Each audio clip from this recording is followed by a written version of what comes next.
ठीक है। अस्सलाम वालेकुम। तो मिज़ाज का तयन कैसे करेंगे और मिज़ाज में हम किन-किन मिज़ाजों को कैसे आइडेंटिफ़ाई करेंगे, उसके बारे में हम आज बात करेंगे अभी। तो सबसे पहले तो एक चीज़ हम ये समझ लें कि तिब के अंदर मिज़ाज की बहुत ही अहमियत है, बहुत ख़ास अहमियत मिज़ाज की रखी गई है।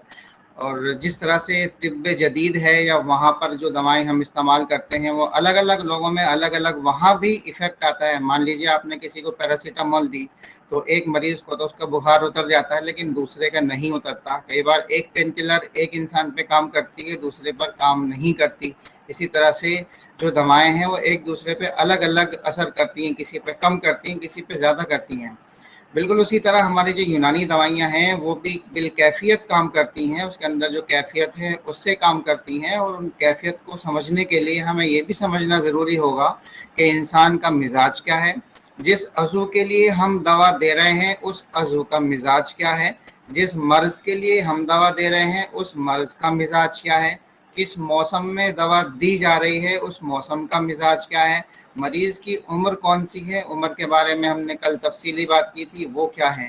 तो कुछ चीज़ें ऐसी हैं, इसको आप बहुत ज़्यादा ये परेशान होकर मत समझिएगा कि इसको हम इतनी सारी चीज़ें कैसे, मरीज़ का भी मिज़ाज, मौसम का भी मिज़ाज, दवा का भी मिज़ाज, और इन तमाम चीज़ों को कैसे हम आइडेंटिफ़ाई करेंगे और कैसे हम इनको देखकर इलाज करेंगे।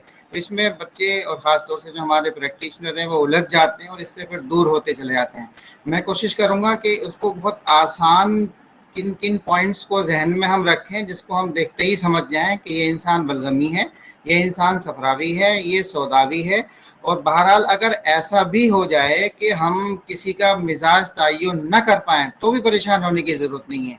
कई बार ऐसा होता है, बहुत बार ऐसा होता है कि जो अच्छे-अच्छे हैं, कई बार हम लोगों से भी ऐसा होता है कि हम किसी इंसान को देखते हैं और देखकर हम तयन नहीं कर पाते कि ये कौन से मिजाज का इंसान है।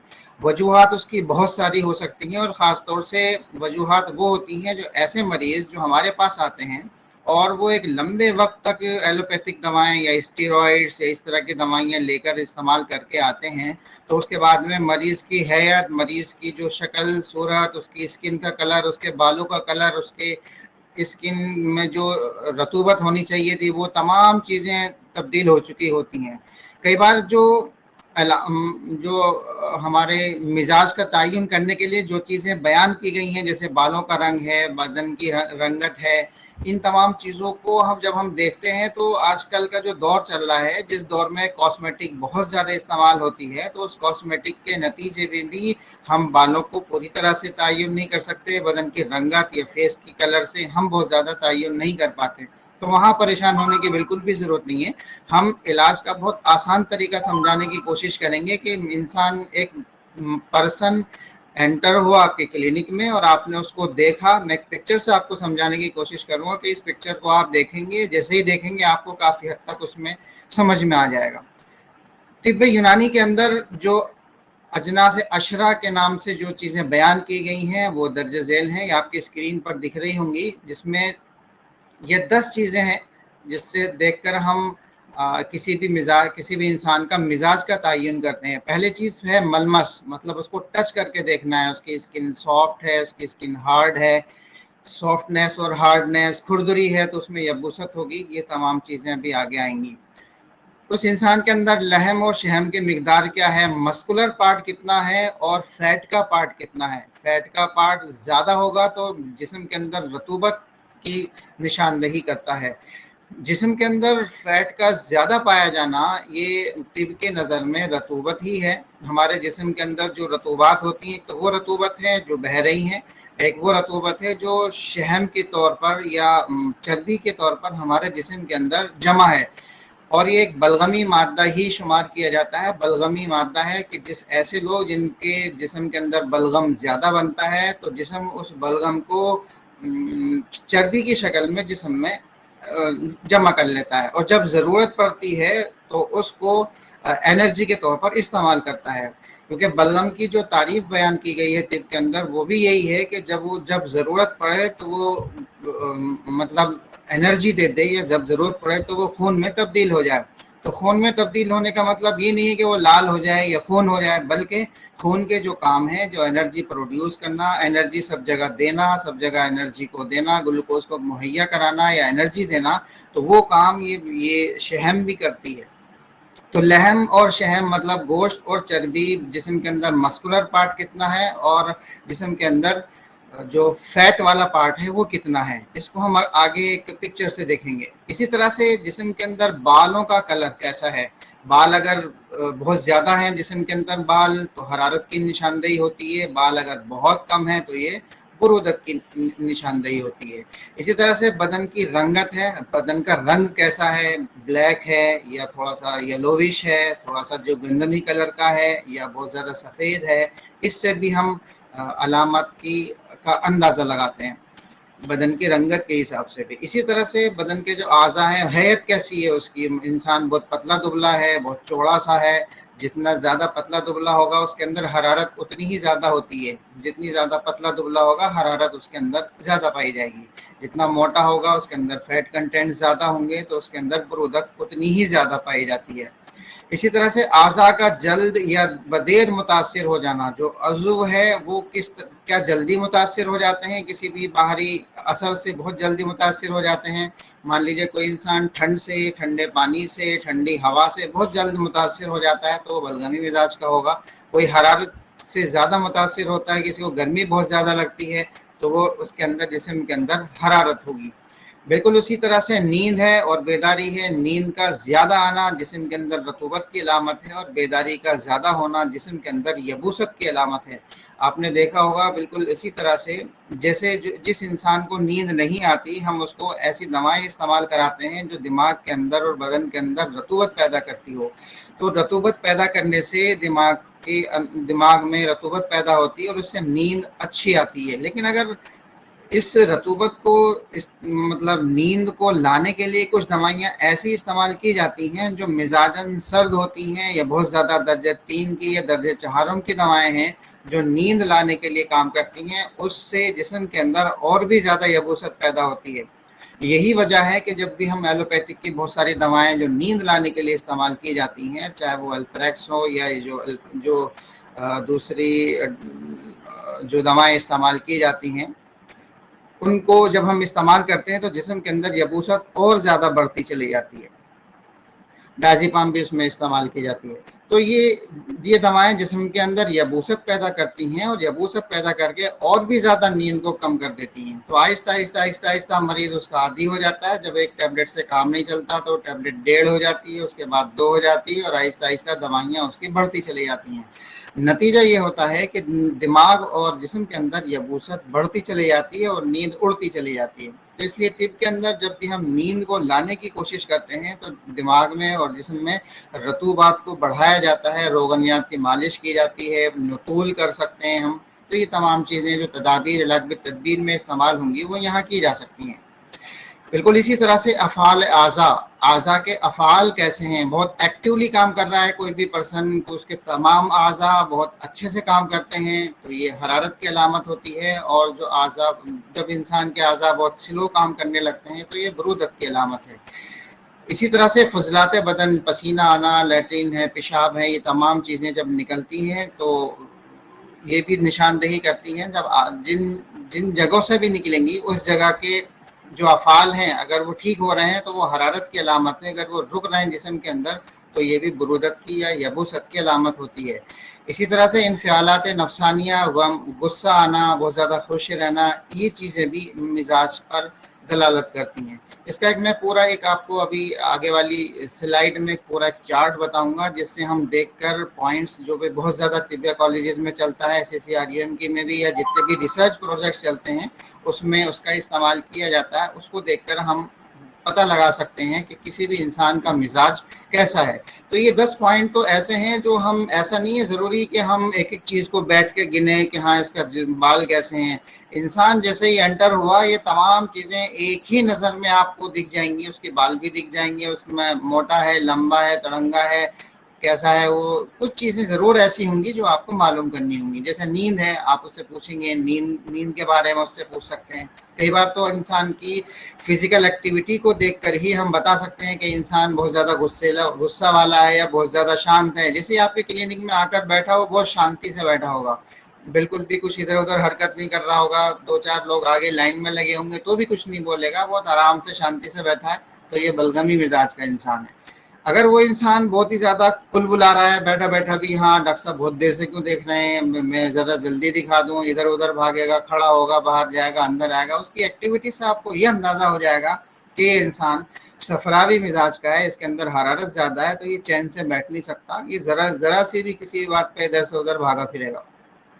तो इन चीज़ों को समझने के लिए सिर्फ इतना ज़रूरी है कि हम इन पॉइंट्स को जहन में ज़रूर रखें और इसको देखकर हम किन किन चीज़ों पे कौन सी चीज़ दलालत कर रही है उसको हम देखेंगे। अब देखिए नेक्स्ट स्लाइड में आपको दिखा रहा हूँ, इससे हम काफ़ी हद तक अंदाज़ा लगा सकते हैं, काफ़ी हद तक पता लगा सकते हैं। इसमें देखिए एक इंसान ये राइट साइड में दिख रहा है, बिल्कुल थोड़ा सा कलर भी इसका डार्क है, बाल भी इसके घुंघराले हैं, अलग से दिख रहा होगा। एक के बीच में है, बिल्कुल पतला दुबला लड़का है, दूसरा वाले में बहुत ज्यादा फैटी इंसान है, और तीसरे में मसल्स ज्यादा दिख रही हैं। तो इस तरह से लुक को अगर हम देखेंगे तो उस लुक को देखने से ही आपको काफी हद तक अंदाजा लग जाएगा कि कौन से मिजाज का इंसान आपके क्लिनिक में एंटर हुआ है। मिसाल के तौर पर अगर ये दमवी मिजाज का इंसान है, जैसे ही एंटर होगा तो आपको देखने से पता लग जाएगा इसमें फैट कंटेंट्स बहुत ज़्यादा हैं, बहुत कम है, रतूबत इसके अंदर बहुत ज़्यादा नहीं है, मसल्स इसके अंदर ज़्यादा हैं, तो ये दमवी मिजाज का इंसान है। इसमें इसकी एक्टिविटी से भी आपको पता लग जाएगा। मैं तमाम एक्टिविटीज़ आपको अभी आगे दिखाऊंगा। कुछ चीज़ें ऐसी हैं जो आप मरीज से पूछेंगे तो ही पता लगेंगी। कई बार हम कुछ चीज़ों का जो तयन है वो नब्ज से भी कर लेते हैं। नब्ज को हम देखेंगे, नब्ज अगर सरी चल रही है तो हम ये पता लगा सकते, ये कह सकते हैं कि इस इंसान के अंदर हरारत मौजूद है। और अगर वो नब्ज सरी नहीं है, बती है, थोड़ी सी स्लो नब्ज चल रही है, बहुत ज़्यादा ठोकर नहीं मार रही है, तो वो इंसान बुरूदत वाला हो सकता है, उसके अंदर हरारत की कमी हो सकती है। तो इस तरह से भी हम पेशाब के कलर से भी मिजाज का तयन कर सकते हैं, और उसके जो नब्ज है उससे भी काफ़ी हद तक हम मिजाज का तयन कर सकते हैं। अगर आप कुछ भी ना मरीज से पूछें, सिर्फ उसकी नब्ज आप पकड़ के देख लें, और ये चीज़ें जो आपको सामने दिख रही हैं इनसे देखकर आप अंदाज़ा काफ़ी हद तक लगा लेंगे। अब इसके अंदर कौन कौन सी खसूसियात ऐसी हैं कि कौन से पर्सन के अंदर किस तरह की खूबी, किस मिजाज के अंदर कौन सी खूबी पाई जाएगी, ये हम देखकर असेसमेंट करेंगे, ये हम देखकर बताएंगे। अब अगर कोई इंसान बलगमी मिजाज का इंसान है, वो आपके क्लिनिक में एंटर हुआ, जैसे ही वो एंटर होगा वो बिल्कुल आपको देखने से पता लग जाएगा, फैट कंटेंट उसमें ज़्यादा होंगे। कई बार तो इतना ज़्यादा फैट होता है कि इंसान ओरल माउथ ब्रीदिंग कर रहा होता है, मुंह भी खुल जाता है उसका। और ऐसे लोग सबसे ज़्यादा इन लोगों को प्रॉब्लम क्या होती है, स्नोरिंग बहुत ज़्यादा करते हैं, इनको खराटे बहुत आते हैं। इस पर्सन को अगर आप देखेंगे, जो आपको इसमें बलगमी मिजाज का इंसान दिख रहा है, अगर आपको स्क्रीन पर पूरा दिख रहा हो तो इसको देखिए, इसकी चिन भी डबल है, दो जगह उसका डबल चिन हो रही है, मुंह भी इसका खुला है, पूरे होठ पूरी तरह से बंद नहीं है। तो ऐसे लोग जो बहुत ज़्यादा फैटी होते हैं, बहुत ज़्यादा जिनके अंदर चर्बी ज़्यादा होती है, इसी तरह से ये चर्बी हलक में और हमारे नेज़ोफेरिंग्स में, नेज़ल कैविटी में, वहाँ भी इसका असर होता है, और आहिस्ता आहिस्ता नाक और नाक के पीछे वाला नेज़ोफेरिंग्स वाला हिस्सा भी फैट की वजह से कंजेस्टेड हो जाता है, और वहाँ से सांस लेना मरीज को दुश्वार होता है। इसीलिए ऐसे मरीज नाक से सांस न लेकर मुंह से सांस लेते हैं, और स्नोरिंग की प्रॉब्लम इन लोगों को बहुत ज़्यादा होती है। जैसे जैसे स्नोरिंग की प्रॉब्लम बढ़ती है, वैसे वैसे इनके हार्ट के अटैक होने के चांस बढ़ जाते हैं, क्योंकि स्नोरिंग से जिस्म के अंदर ऑक्सीजन कंसंट्रेशन कम होती चली जाती है। जैसे जैसे ऑक्सीजन कंसंट्रेशन कम होगी, और कई बार तो रात में इन लोगों को इतना ज़्यादा एपनिया के फेस आते हैं कि हर 1 घंटा 2 घंटे में एपनिया के फेस आएंगे, मरीज लंबे लंबे सांस लेगा, खराटे लेके कुछ 2 सेकंड 5 सेकंड के लिए मरीज की सांस बिल्कुल रुक जाती है, जिसको हम कभी आगे डिसीज के तौर पर जब हम बात करेंगे, जिसको हम स्लीप अपनिया कहते हैं। इस स्लीप अपनिया में जिस्म के अंदर कुछ फेस ऐसे आते हैं सोने के दौरान, जिसमें मरीज को तरह की ऑक्सीजन की डेफिशिएंसी हो जाती है और CO2 कंसंट्रेशन बढ़ जाती है। ये एक अलग ही टॉपिक है, इसको हम अलग से किसी दिन उसमें पढ़ेंगे अलग से, जो स्लीप एपनिया के जो भी केसेस होते हैं, इसके लिए मशीन आती है, सीपैप मशीन, मरीज को मुंह में मशीन लगाई जाती है। तो बताने का मकसद यहाँ पर ये है कि जितने भी बलगमी मिजाज के इंसान होते हैं या जिनके अंदर ज़्यादा फैट कंटेंट्स होते हैं, उनको स्नोरिंग की भी प्रॉब्लम होती है, उनको पूरा मुंह से सांस लेने की आमतौर से आदत होती है, और ऐसे लोग बहुत ज़्यादा सुस्त होते हैं। दिन में भी कहीं भी बैठे होंगे तो सो जाएंगे, बस में जा रहे होंगे तो वहाँ सो जाएंगे, बहुत ज़्यादा सुस्ती रहती है, बहुत ज़्यादा एक्टिविटी इन लोगों के अंदर नहीं रहती। तो इन पिक्चर्स को देखकर हम काफ़ी हद तक अंदाज़ा लगा लेंगे कि ये इंसान बलगमी है, ये इंसान सफरावी है या सोदावी है। अब यहाँ दूसरा एक मसला ये आता है समझने का कि जब इंसान कोई भी, हमने कल पढ़े थे उम्र के मिजाज, अब अगर ये इस उम्र को देखें तो ये बिल्कुल जवान शख्स है, अगर ये 40 साल के ऊपर पहुंच जाए तो ये भी, इसके अंदर भी बलगमी कंटेंट ज़्यादा हो सकते हैं। तो इसलिए ये चीज़ जहन में रखना चाहिए, अगर किसी पर्सन की एज 40 साल से ऊपर चली गई है तो उसके अंदर भले ही वो सफरावी मिजाज का इंसान हो, भले ही वो सौदावी मिजाज का इंसान हो, वो उसमें सिन्न कहूलत में जाकर, सिन्न शबाब से जैसे ही निकलेगा सिन्न कहूलत में जाकर, क्योंकि जिस्म के अंदर रतूबत गरीजिया और हरारत गरीजिया दोनों कम हो जाते हैं, तो जो सफरा की जो एक्टिविटी है वो भी कम हो जाती है, और नतीजा ये निकलता है कि जिस्म के अंदर बुरूदत बढ़ने लगती है। हम ये बिल्कुल ना समझें कि अगर कोई इंसान पतला दुबला है तो हमेशा बुढ़ापे तक पतला दुबला रहेगा तो वही सफरावी है, ऐसा बिल्कुल भी नहीं है। उम्र के साथ साथ जो जिस्म के अंदर तब्दीलियां आती हैं, उन तब्दीलियों में मिजाज पर भी असर पड़ता है, और आहिस्ता आहिस्ता जैसे जैसे हरारत गरीजिया कम होती चली जाती है, रतूबत गरीजिया कम होती चली जाती है, तो जिस्म के अंदर बुरूदत पैदा होती चली जाती है। अब ये डिपेंड करता है उसके लाइफ स्टाइल के ऊपर। अगर वो 40 साल तक या उसके बाद में अपनी एक्टिविटी बनाए रखता है, चलना फिरना उसका ठीक रहता है, लाइफ स्टाइल उसका मतलब सेडेंट्री लाइफ स्टाइल नहीं है, तो फिर वो मोटा नहीं होगा, उसके अंदर फैट कंटेंट ज़्यादा नहीं होंगे, बल्कि जो अपनी एक्टिविटी से उस पूरी ज़िंदगी को वो पतला दुबला रहकर गुजार सकता है, उसके अंदर फैट कंटेंट्स या वो देखने में मोटा नहीं होगा।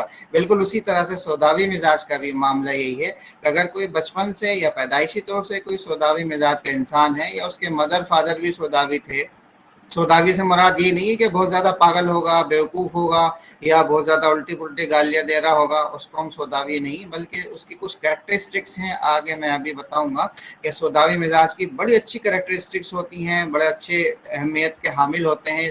तमाम लोगों की अपनी अपनी एक फीचर्स हैं, अपने अपने काम हैं। अगर हम इन लोगों को मिजाज के एतबार से काम दें, मिजाज के एतबार से सिलेक्शन करें, तो बहुत अच्छा हम सिलेक्शन कर सकते हैं। पहले ज़माने में हुक्मा को सिर्फ जो बड़े बड़े जो बादशाह लोग होते हैं वो इसलिए रखते थे कि हमारे यहाँ जो दरबारी या जो भी नौकर रखे जाएं, उनका मिजाज देखकर आप ये बता दें कि ये इंसान किस काम के लिए बेहतर है, ये इंसान हम किस काम के लिए रख सकते हैं। जिस तरह से आज अगर हम बात करें, जितने भी मल्टी जो नेशनल कंपनीज हैं उनके अंदर जहां पर रिसेप्शन के काम की ज़रूरत पड़ती है, अमूमन वहां पर गर्ल्स को प्रेफरेंस दी जाती है। तो गर्ल्स को प्रेफरेंस देने का मतलब सिर्फ ये है कि ज़रूरी नहीं कि वो सौदावी या सफरावी हों, बल्कि जिस्म के अंदर उन गर्ल्स के अंदर या लेडीज़ के अंदर बलगमी मादा ज़्यादा होता है बमुकाबला मर्दों के। तो इसलिए वो उनकी जो नेचर है, थोड़ी बैठकर वो आराम से बात कर सकती हैं, वो बैठकर आपको समझा सकती हैं, वो जल्दी से लड़ाई झगड़ा नहीं करेंगी। मैं अभी मिसाल देकर आपको समझाता हूँ कि एक पर्सन, आपने किसी को भी, अगर सफरावी मिजाज का एक इंसान आपने किसी को भी रिसेप्शन पे रख लिया, तो रिसेप्शन पर रखने का मतलब ये हुआ कि जैसे ही आपने उसको रखा, रिसेप्शन पर एक ऐसा पर्सन होना चाहिए जो बहुत ही नरमी से काम करे, नरमी से बात करे, आने वाले लोगों को हैंडल करे। लेकिन इसका मिजाज क्योंकि हरारत वाला है, थोड़ा गुस्से वाला है, अगर किसी भी पर्सन ने आके आपके हॉस्पिटल में इससे ये पूछ ले कि भाई दवा कैसे खानी है, तो एक बार तो बता देगा, दूसरी बार अगर उसने पूछ लिया तो फिर उसकी खैर नहीं है, फिर उसको डांट के झपट के वो भगा देगा।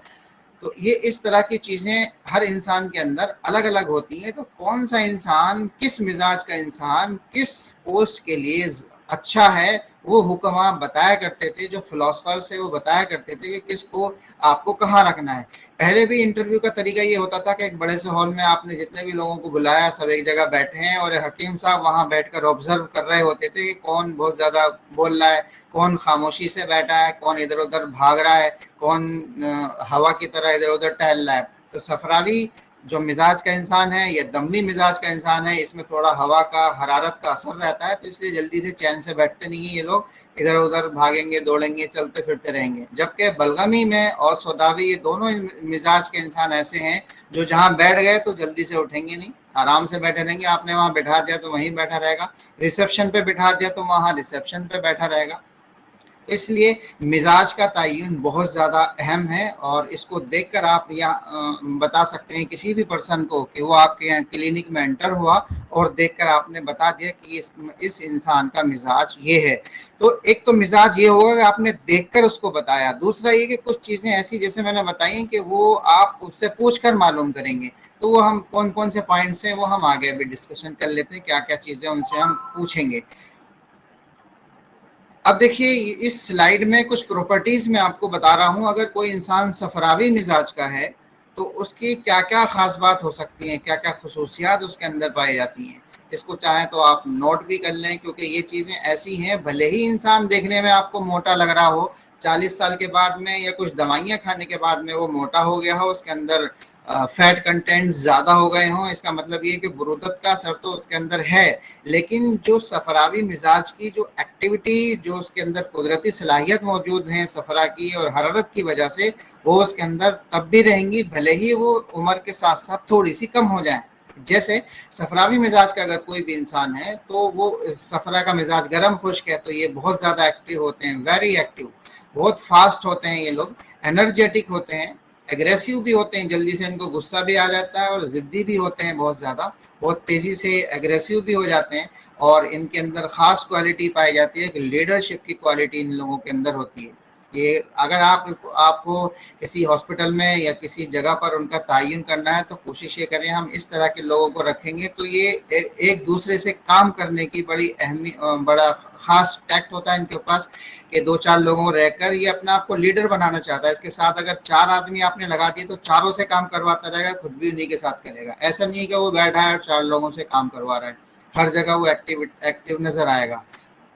हौसलामंद होते हैं बहुत ज़्यादा, ऐसे नहीं होते कि भाई बहुत ज़्यादा हौसला पस्त करने वाले हों। अपनी जो डिमांड होती है उनको अचीव करना, उनको गोल को अचीव करना इनकी ख़ास बात होती है। ये लोग अपनी बात को मनवाने की कोशिश करते हैं, कहीं पर भी आप अपनी बात रखेंगे तो अंजाम की परवाह ना करते हुए अपनी बात को मनवाने की कोशिश करते हैं। तो ये कुछ कुछ फीचर्स इन लोगों की होती हैं जो सफरावी मिजाज के इंसान हैं, जिसमें इस तरह के फीचर्स होंगी। बस इसमें ख़राब बात सिर्फ एक यही है, चाहे इसको ख़राब कह लें आप या उसकी अच्छाई कह लें, कि ये लोग थोड़ी सी जल्दबाजी करते हैं और उसमें एग्रेसिव ज़्यादा होते हैं, बहुत ज़्यादा गुस्से वाले। ज़रा सी कुछ बात होगी तो वहाँ लड़ाई झगड़ा शुरू हो सकता है। इस चीज़ को छोड़ के बाकी सारी चीज़ें अगर आप देखेंगे तो बहुत ज़्यादा एक्टिव लोग होते हैं ये, और इनसे काम की उम्मीद अच्छी होती है। बहुत ज़्यादा लीडरशिप वाली क्वालिटीज़ इन्हीं लोगों के अंदर होती हैं।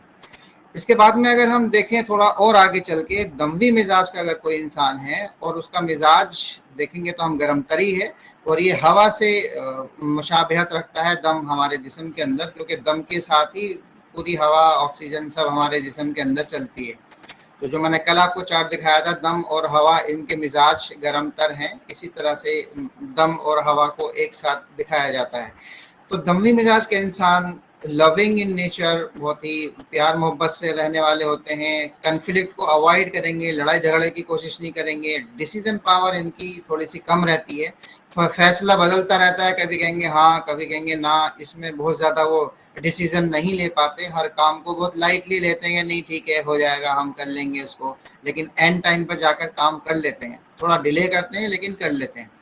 एक और जैसे हवा की तरह घूमते फिरते रहेंगे, आपको एक जगह बैठा हुआ नहीं दिखेगा, एक जगह आपने देखा उसको। इस तरह के यार दोस्त आसपास के लोग हमारे साथ में बहुत ज़्यादा देखने को मिल जाएंगे। अपनी क्लास के लोग अगर आपको याद हों तो आप उसमें देखेंगे कि 2-4 लड़के ऐसे होंगे जो कभी क्लास में ना बैठते हों, किस चैन से अपनी सीट पे नहीं बैठते होंगे, थोड़ी देर जैसे ही टीचर क्लास से निकल गए फ़ौरन बाहर। अब वो बाद में आ रहे हैं क्लास में, टीचर एंटर भी हो गया उसके बाद में आ रहे हैं, तो इस तरह की एक्टिविटी इन लोगों की होती है जो बाहर घूमने फिरने की। तो सफरावी मिजाज का इंसान और दमवी मिजाज का इंसान ये जल्दी से एक जगह नहीं बैठते। तो इन चीज़ों से भी हम जो ऑब्जर्वेशन है हमारी वो बहुत इंपॉर्टेंट होती है। उसको देख के ही आपके क्लिनिक में इंसान बैठा है, वहीं बैठे बैठे आप उसको जज कर लेंगे ये कौन से मिजाज का इंसान है। इन चीज़ों को आपको पूछने की ज़रूरत नहीं है कि वो उसके बैठा हुआ एक जगह है कि भाग रहा है इधर उधर से। कोई प्लानिंग नहीं होती इन लोगों की, कोई गोल सेट नहीं होता, आराम से बस मस्ती में अपनी ज़िंदगी गुजारते हैं। तीसरा है बलगमी और सर्द तर इसका मिजाज है, पानी की मुशाबियत इसमें है। तो ये खामोश मिजाज होते हैं, आराम से चुपचाप बैठे रहेंगे, पीसफुल साइलेंट, कोई झगड़ा नहीं, किसी से झगड़ेबाजी नहीं करेंगे। एडजस्टेबल होते हैं, आप जैसे बोलेंगे हाँ सर ठीक है, जैसे बोलेंगे आप वैसे तैयार हो जाएगा। तो इस तरह के जो लोग होते हैं वो बहुत ज़्यादा पीसफुल होंगे, बहुत ज़्यादा चुपचाप खामोशी से बैठने वाले होंगे। वजन इन लोगों का ज़्यादा होता है, वेट बढ़ जाता है जिसके अंदर रतूबात ज़्यादा होती है। तेज़ी से रिएक्ट नहीं करता, बहुत चुपचाप बैठा रहेगा, बल्कि इंतज़ार करता है कि हाँ ये क्या कह रहे हैं, फिर मैं क्या कहूँगा, खुद ब खुद सोचता रहेगा ये, और मौके के लिहाज से अपने आप को ढाल लेता है। एडजस्टेबल होगा, जहाँ ज़रूरत लगेगी वहाँ थोड़ा बहुत कुछ बोलेगा, नहीं तो कोशिश ये करेगा कि बिना बोले काम चल जाए और शांति हो जाए। आजिज़ी और फर्मा बरदारी इसके अंदर होती है, कुव्वत फैसला भी इन लोगों के अंदर कम होती है, कोई डिसीजन एकदम से नहीं ले पाते।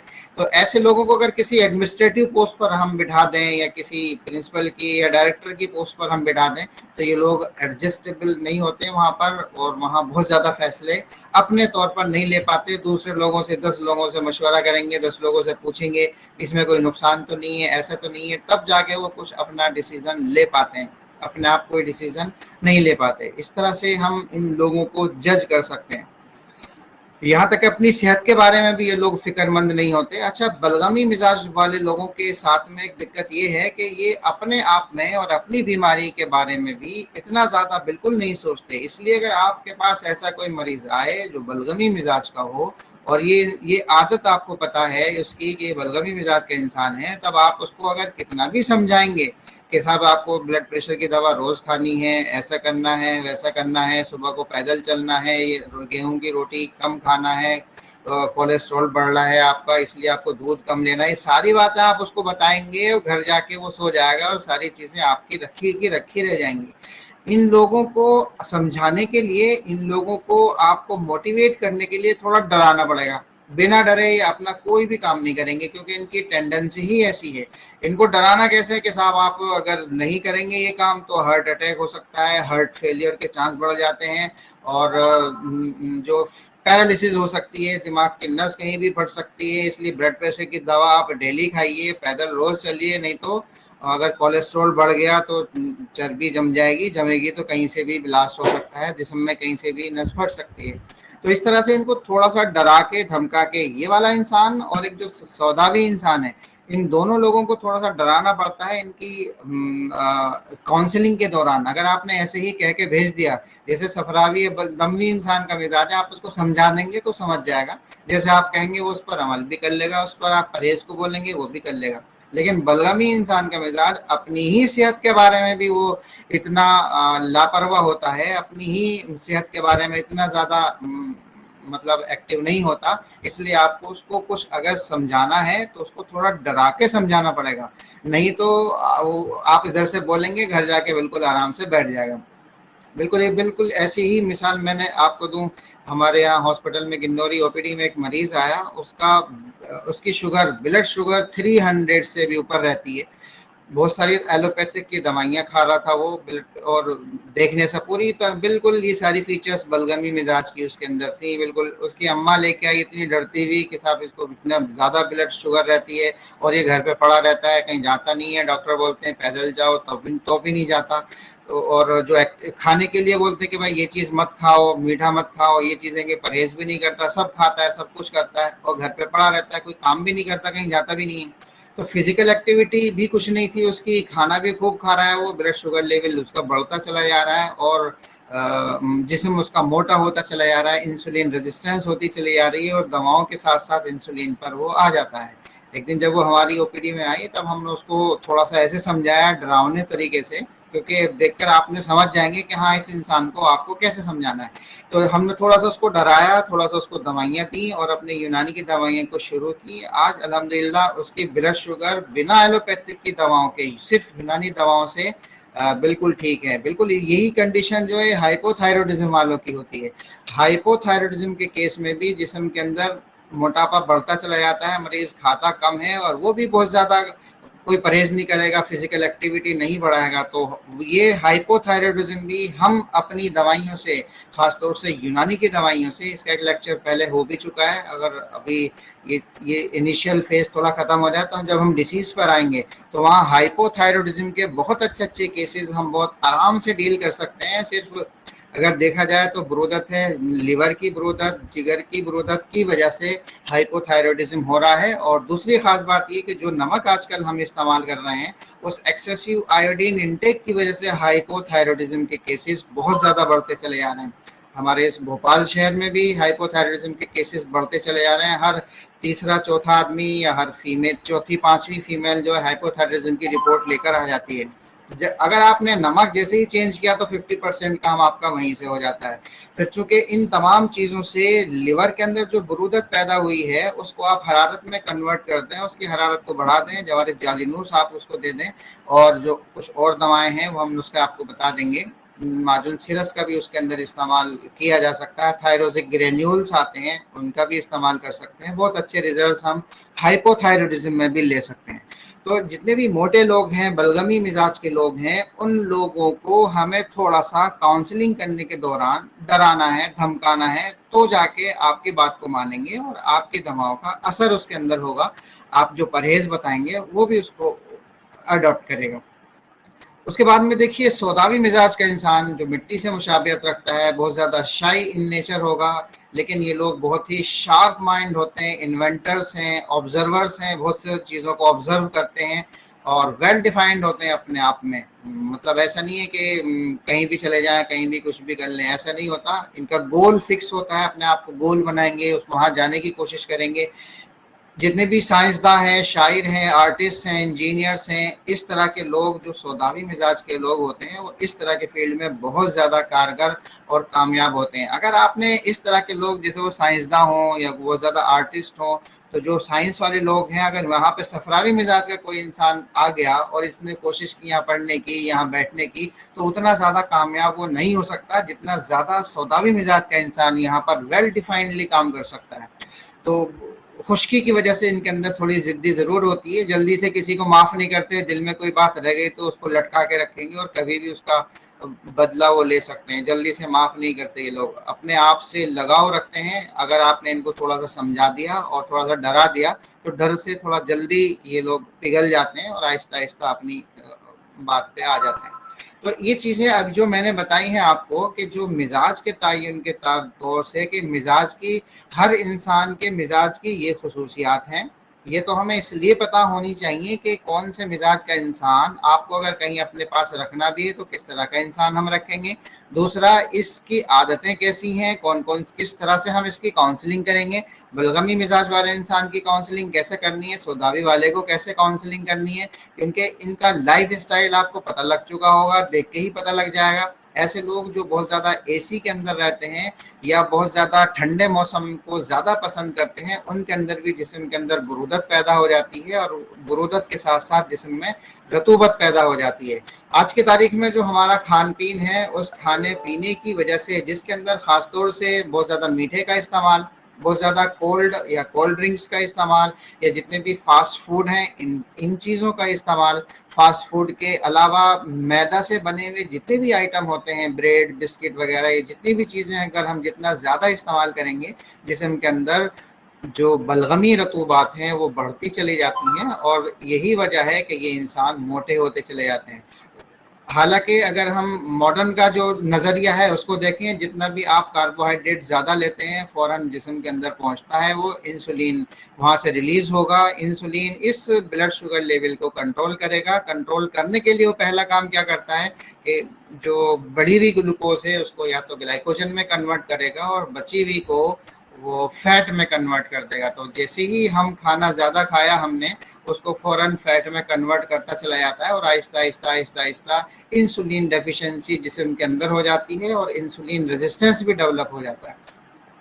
तो जो मैदा वाले आइटम है सबसे ज़्यादा नुकसान करने वाले आइटम है, जो ब्लड शुगर की वही सबब बन रहे हैं, ब्लड प्रेशर का वही सबब बन रहे हैं।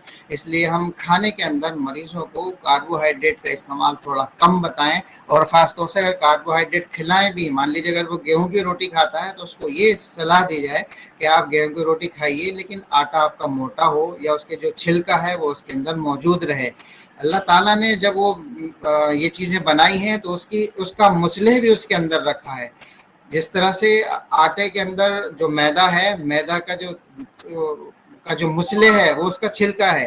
तो आटे की जो हम भूसी फेंक देते हैं, वो भूसी उसके इस्लाह के लिए थी। उस भूसी को फेंकने की ज़रूरत नहीं है। उस भूसी को हम खाने के साथ में रोटी के साथ इस्तेमाल करें तो हम बहुत आसानी से ब्लड शुगर लेवल को कंट्रोल कर सकते हैं। इस बिल्कुल सिर्फ मैंने एक मरीज ऐसा जो ब्लड शुगर का था, उसको सिर्फ मैंने ये बताया, हालांकि वो दवा भी कुछ नहीं खाता था, जो कुर्स से ज़ियाबतीस हमारे हॉस्पिटल की सप्लाई में आती है, हमने उसको सफ़ूफ़े ज़ियाबतीस जो हॉस्पिटल का था वो दिया। और साथ में सिर्फ उसको ये बताया कि जो रोटी आप खाते हो आप उसको छानिए मत, जो भूसी उसकी में निकल रही है आप पूरे घर की भूसी अपनी रोटी में डलवा के और आटा गूंद के उसकी रोटी खा लीजिए। तो उसी से उसकी ब्लड शुगर लेवल कंट्रोल है, और आज तक वही रोटी खाता है वो इंसान। जब भी आता है कि डॉक्टर साहब मैं तो वही रोटी खाता हूँ, मेरी शुगर लेवल बिल्कुल ठीक चल रही है, तो मुझे अलग से शुगर की ये कोई दवा नहीं लेनी पड़ रही। इवन यूनानी की दवा भी उसने बंद कर दी है। तो इस तरह से हम जो डाइट को हम सामने रखकर, डाइटोथेरेपीज जो भी हैं उनको हम सामने रखकर इस चीज़ का तयन कर सकते हैं कि किस इंसान को किस तरह से हमें ट्रीट करना है। अभी जो चीज़ें हमने अभी तक के लेक्चर में सुनी है उसमें उम्मीद तो ये है कि जो भी इंसान आपकी एंट्री करी उसने क्लिनिक में, और उसको एक बार में देखकर लगभग अब इतना अंदाज़ा ज़रूर हो जाएगा कि ये इंसान सफरावी है या बलगमी है या सौदावी है। अगर बाय चांस हमें उसकी फिजिकल एक्टिविटी को देखकर, उसकी हैयत को देखकर, भले ही वो मोटा हो लेकिन वो सफरावी इंसान हो सकता है, क्योंकि मैं बता रहा हूँ कि जैसे जैसे एज बढ़ती है वैसे वैसे जिस्म के अंदर बरूदत बढ़ती है। बरूदत बढ़ेगी तो जो सफरा की वजह से जिस्म के अंदर हरारत की वो कम हो जाती है और उसका भी वजन बढ़ सकता है, उसके अंदर भी फैट कंटेंट्स ज़्यादा आ सकते हैं। तो फैट कंटेंट ज़्यादा आ जाएं ये इस बात की दलील तो है कि उसके अंदर रतूबत मौजूद है, उसके अंदर थोड़ी सी बरूदत है, लेकिन हम ये नहीं कह सकते कि सफरावी इंसान है और तो ये मोटा नहीं हो सकता। बिल्कुल हो सकता है, वो सफरावी इंसान भी मोटा हो सकता है। अगर हमें ये समझ में ना आए फिर ठीक है, बिल्कुल भी कोई समझ में नहीं आ रहा, हमने एक इंसान को देखा और इस इंसान को देख कर वो एंट्री करी, उसने अगर हमारी ये समझ में नहीं आया कि किस मिजाज का है तो फिर हम उस पर बिल्कुल ना जाएं, उसकी हम एज पूछ लें। एज से हमें पता लगेगा वो 40 साल का है, 42 साल का है, तो कम से कम ये इतना अंदाजा हो गया कि ये बुरूदत वाली उम्र में पहुंच चुका है, हरारत वाली उम्र में तो बिल्कुल नहीं है।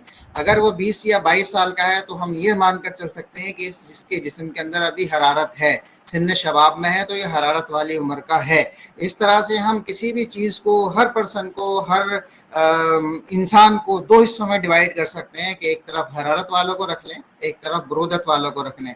इतना तो हम कर ही सकते हैं। अगर हमने कुछ भी ना देखा तो उसकी उम्र के हिसाब से हम उनको दो हिस्सों में डिवाइड कर लें। हरारत वाले 40 साल वाले लोगों को एक साइड कर लें और 40 से ऊपर वाले लोगों को एक तरफ कर लें। हम ये कह सकते हैं कि 40 साल से कम के जो लोग हैं उनके अंदर अभी हरारत मौजूद है, उनके अंदर रतूबत गरीजिया और हरारत गरीजिया अभी ठीक चल रही है, उसमें बहुत ज़्यादा खराबी नहीं आई है। और 40 साल के बाद में हरारत गरीजिया भी कम होने लगेगी, हरारत और रतूबत गरीजिया भी कम होने लगेगी और जिस्म के अंदर इनेतात आएगा, डिजनरेटिव चेंजेस आएंगी और आहिस्ता आहिस्ता आहिस्ता आहिस्ता वो डिजनरेशन की तरफ बढ़ता चला जाएगा।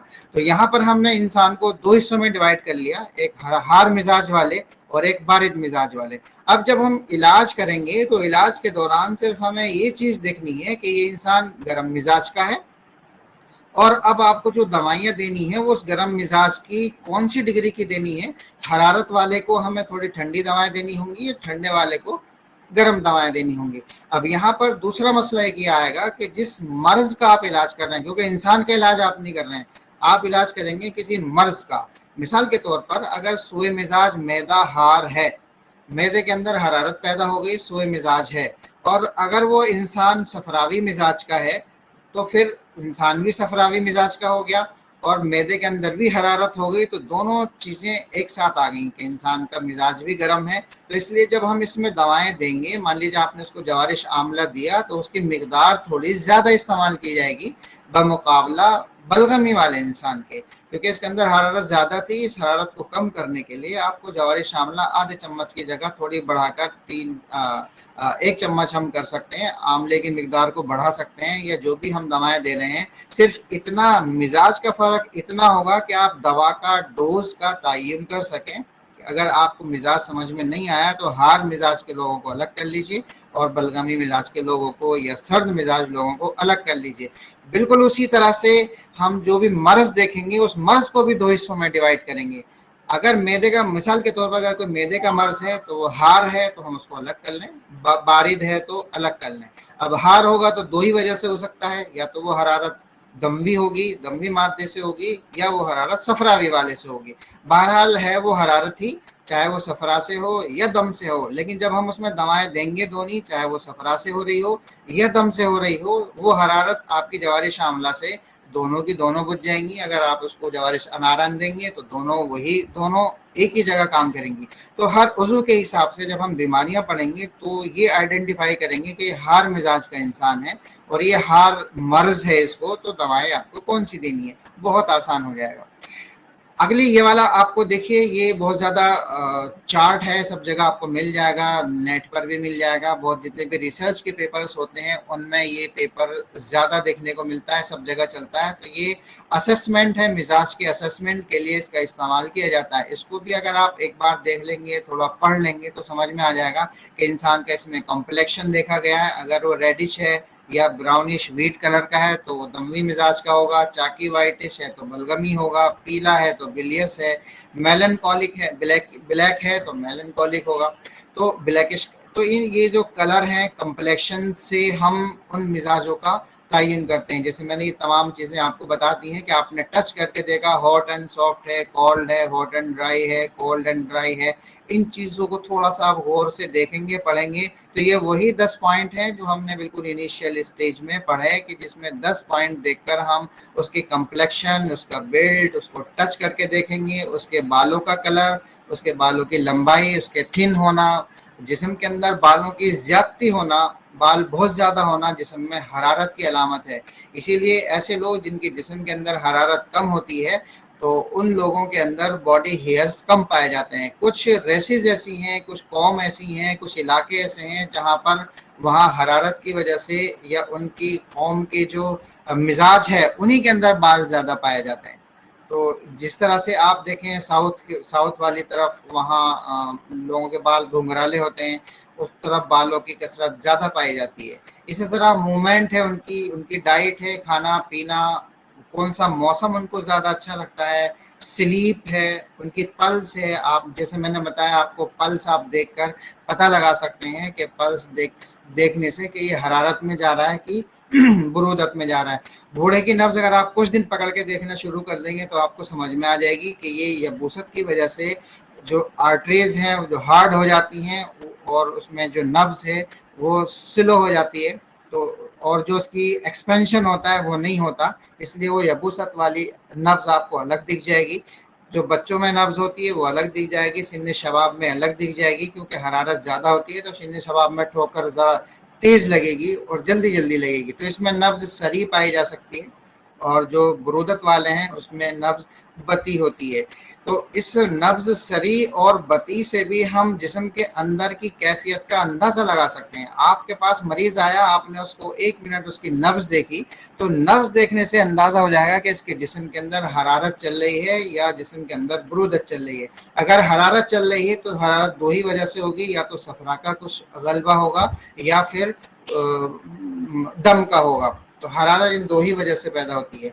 अगर कोई बुखार वाला मसला है तो वो एक एबनॉर्मल कंडीशन हो गई, वो अलग कैटेगरी में आएगा कि कहीं पर अगर हरारत किसी बुखार की वजह से, मतलब हरारत किसी मर्ज की वजह से हो रही है, चाहे चाहे वो कहीं पर कोई तादिया हो या किसी जगह कोई फोड़ा फुंसी, उस वजह से भी होता है।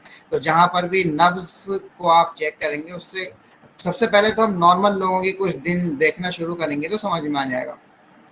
इसी तरह से इमोशंस हैं, नॉर्मल हो सकता है, काम, क्वाइट, एंग्री, नर्वस। तो ये था मिजाज का तयन, किस तरह से आप किसी भी पर्सन का मिजाज का तयन कर सकते हैं। और उस मिजाज में मेरे ख्याल से इसको हम अभी डिस्कशन में रख लें 10 मिनट को, ताकि जो लोगों के सवालात हैं उनको हम यहाँ पे कवर कर लें। डिस्कशन ज़्यादा इम्पोर्टेंट है। अगर आप लोगों के कुछ सवालात इस पर हों तो उस पर हम बात कर सकते हैं। मिजाज के तयन के लिए अगर किसी को कोई चीज़ ऐसी, क्योंकि कुछ स्टूडेंट्स के सुबह मैसेज थे कि मिजाज पर हमें बात करनी है, और ख़ासतौर से ऐसे लोग जो अभी यूनानी की प्रैक्टिस को सीख रहे हैं, अभी इंटर्नशिप कंप्लीट करके उन्होंने अभी क्लिनिक स्टार्ट की हैं और यूनानी में काम करना चाहते हैं, यूनानी को में प्रैक्टिस करना चाहते हैं। तो इस तरह के लोगों को इसमें दिक्कत होती है कि मिजाज का तयन कैसे करें। तो अगर आप आराम से कुछ चीज़ें देखकर तजुर्बे से ये चीज़ें आ जाएंगी, लेकिन इसमें बहुत ज़्यादा परेशान होने की ज़रूरत नहीं है, क्योंकि जो हम आपको अब इलाज का तरीका बताएंगे उस इलाज में आपको मिजाज में बहुत ज़्यादा उलझने की ज़रूरत नहीं है। मिजाज से अगर आप बहुत ज़्यादा उलझेंगे तो प्रैक्टिस यूनानी की कर ही नहीं पाएंगे। आपको दवाएं कहाँ पे कौन सी देनी है, सिर्फ हम हर एक चीज़ को दो हिस्सों में डिवाइड करते हुए चलेंगे। हर बीमारी को दो हिस्सों में डिवाइड करेंगे कि हरारत वाली बीमारियां हैं या बरूदत वाली हैं, किस खिल्त की वजह से होती हैं, खिल्त को हमें इस्तिफराक कैसे करना है। कई बीमारियां ऐसी हैं जो सिर्फ हिजामा से ठीक हो सकती हैं, कई बीमारियां ऐसी हैं जो हम फज्द करके उसको निकाल सकते हैं, और फज्द से हम काफ़ी चीज़ों का जो इलाज है वो कर सकते हैं। जैसे हैदराबाद में काफ़ी एक राइज है फज्द वाला, जो डॉक्टर एहसान फारूकी साहब हैं, वो बहुत अच्छे से काम कर रहे हैं उस पर, और उनके जो फज्द के आए दिन वीडियोस आते रहते हैं, कितनी जो फीडबैक्स हैं उनके वो बहुत अच्छे हैं। तो वो भी काफ़ी अच्छा है हम लोगों के लिए, वहाँ जाकर सीख भी सकते हैं। और उनसे मेरी सुबह मैंने कोशिश की थी उनसे बात करने की, लेकिन राब्ता नहीं हो पाया, कहीं शायद मसरूफ़ थे वो। तो मैं कोशिश करूँगा हम कोई इस तरह का लेक्चर उनसे भी करवा लें, ताकि जितने भी हमारे साथ लोग जुड़े हुए हैं वो भी उसमें आ जाएं, और उनकी भी, क्योंकि वो भी बहुत सीनियर असातिज़ा में से हैं, पीजी स्कॉलर्स, कई मतलब पीजी स्कॉलर्स को भी पढ़ा चुके हैं, तो हम उनकी भी मदद ले सकते हैं यहाँ पे। तो अभी इसमें कोई किसी का कोई सवाल इस तरह का हो जो मिजाज को समझने में कोई कंफ्यूजन हो रहा हो, तो उसके बारे में कोई भी सवाल हो तो बताइए।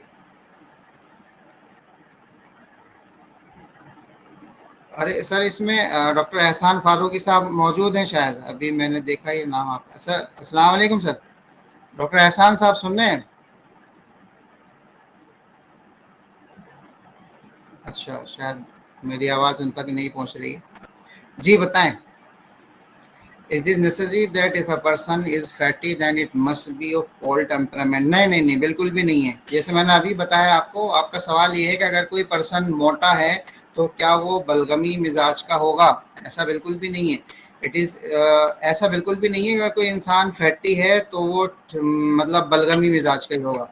ये जरूरी है, ऐसा जरूर है कि अगर कोई इंसान सफरावी मिजाज का है और जैसे जैसे एज बढ़ती है, एज बढ़ने के साथ साथ उसके जो फैट कंटेंट्स हैं या उसकी लग्जरियस लाइफ है वो आहिस्ता आहिस्ता बरूदत उसके अंदर चली जाती है। तो एक लंबा पीरियड उसके लिए चाहिए, ऐसा नहीं है एक दिन में 2 दिन में ऐसा हो जाएगा, एक लंबा पीरियड उसके लिए चाहिए। लंबे पीरियड में वो मतलब रहेगा वो सफरावी मिजाज का ही, लेकिन वो सफरा जो उसके अंदर मौजूद था वो उसके फैट कंटेंट को या उसकी चर्बी को नहीं घुला पाया, इसलिए उसके अंदर बरूदत तो होना तय है। जैसे जैसे एज बढ़ेगी वैसे वैसे बरूदत होती चली जाती है। तो एक सफरावी मिजाज का इंसान भी मोटा हो सकता है, और उसको आप ये देखकर पूरा असेसमेंट नहीं कर सकते कि ये सफरावी है। हाँ, इसमें चीजें आपको पूछनी पड़ेंगी, उसकी एक्टिविटी है, उसका गुस्सा है, उसके नब्ज है, इन चीजों से आप उस पर दलालत ले सकते हैं।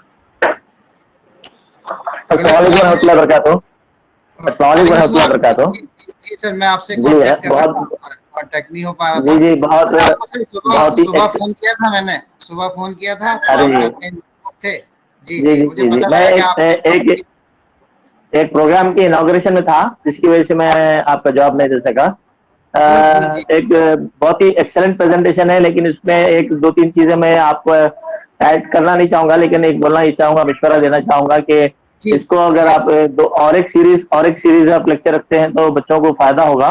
और दूसरी चीज ये है कि अटेंडीज को अपन ज्यादा करेंगे इंशाल्लाह, क्योंकि आज मैंने देखा 35 अटेंडीज हैं, मैं अगर दूसरे ग्रुप में भी अगर डालते हैं तो अपने को क्या है कि दूसरे ग्रुप के स्टूडेंट्स भी अपन इंशाल्लाह शामिल हो सकते हैं।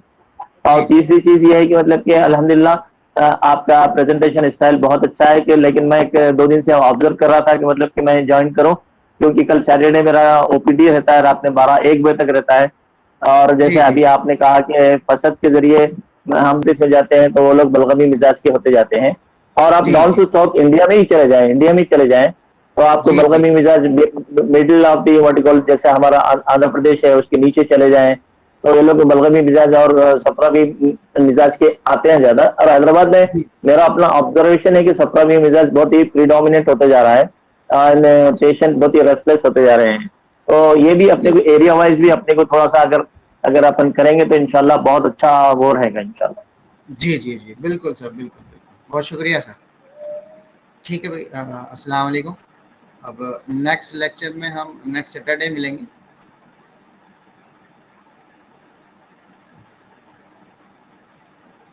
ठीक, अस्सलाम वालेकुम। और बहुत-बहुत शुक्रिया आपका, मतलब कि अल्हम्दुलिल्लाह लोगों को बहुत ही अच्छी मतलब कि तरगीब दी जा रही है। I am very happy to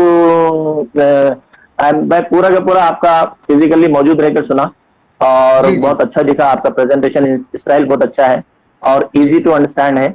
और इंशाल्लाह छोटा-सा सेशन ऐसा भी रखा हो, जिसमें हम जी। प्रैक्टिकल डेमोंस्ट्रेशन भी कर सकेंगे इंशाल्लाह। जी, जी सर। वैसे 1-2 ओके, लेक्चर हो जाएँ जो कुल्लियात के हैं, जो बिल्कुल, थोड़े-से बिल्कुल, बिल्कुल, प्रैक्टिकल हैं, बिल्कुल, उसके बाद में सब बिल्कुल, केस बिल्कुल। प्रेज़ेंटेशन ही रखेंगे। इंशाल्लाह रखिए। बहुत-बहुत अच्छा, शुक्रिया, जज़ाकल्लाह खैर। अस्सलाम वालेकुम जी, रहमतुल्लाहि व बरकातहू। अस्सलाम वालेकुम सर, अल्लाह हाफ़िज़।